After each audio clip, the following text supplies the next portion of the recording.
Hello बच्चों, आज अपन पढ़ने वाले राजस्थान के प्रमुख पठार।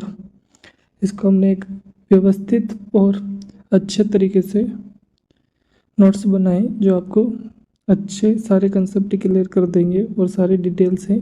तो अच्छे से पूरा वीडियो देखिए। ठीक है बच्चों, शुरुआत करते हैं राजस्थान के प्रमुख पठार। पहले पठार की बात करें अपन तो उसका नाम है उड़िया का पठार। भौगोलिक स्थिति ये कहाँ है? सिरोही जिला, माउंट आबू क्षेत्र में। औसत ऊंचाई इसकी कितनी है? 1360 मीटर।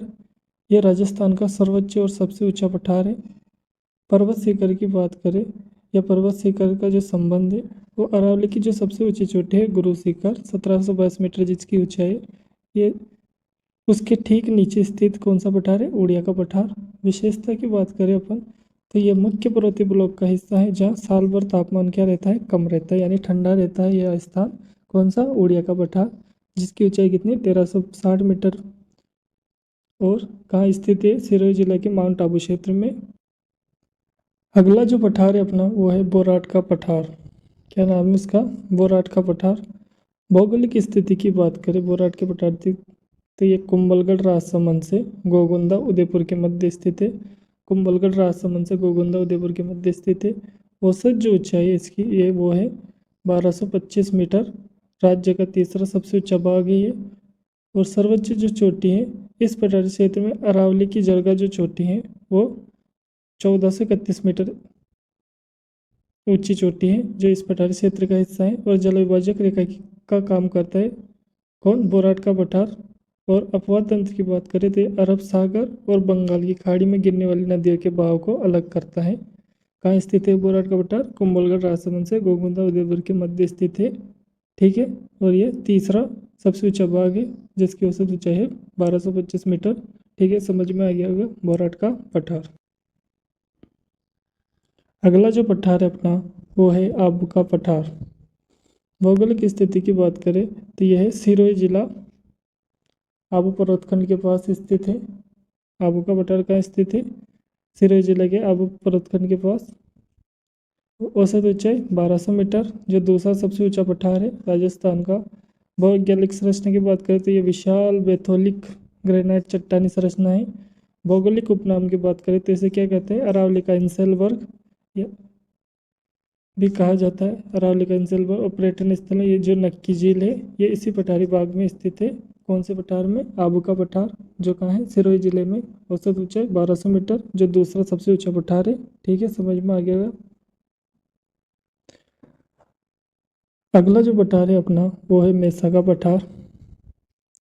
मेसा का पठार भौगोलिक स्थिति चित्तौड़गढ़ के जिले में स्थित है। औसत ऊंचाई इसकी 620 मीटर। ऐतिहासिक महत्व में जो अपना चित्तौड़गढ़ का दुर्ग है वो इसी समतल पठार पर बना है। कौन सा पठार है? ये जैसे बैकग्राउंड में दिख रहा है ऐसा समतल पठार पर बना हुआ है। नदी तंत्र की बात करें इसमें तो जो गंभीरी और बेडस नदी है उनके संगम क्षेत्र के निकट स्थित है। और आकृति कैसी है इसकी? बिल्कुल समतल है। कौन से पठार की आकृति समतल है? तो मेसा का पठार कहाँ स्थित है? चित्तौड़गढ़ जिले में। और कौन सा दुर्ग बना हुआ? चित्तौड़गढ़ दुर्ग। ठीक है, आगे बढ़ते।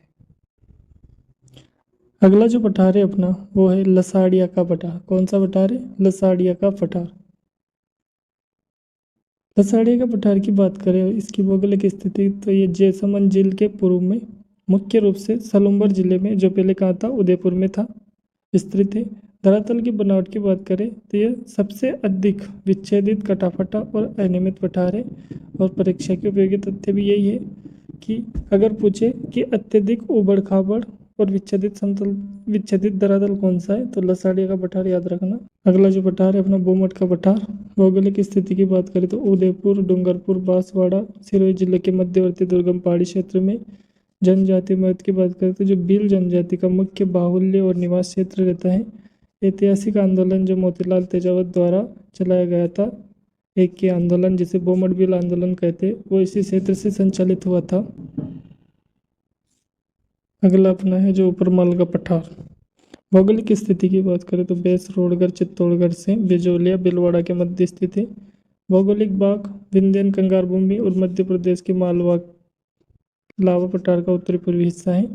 मृदा की बात करें तो इसमें काली मृदा प्रचुर मात्रा में पाई जाती है। ऐतिहासिक महत्व की बात करते हैं, सबसे लंबा अहिंसक जो बिजोला किसान आंदोलन था वो इसी क्षेत्र की धरती से शुरू हुआ था।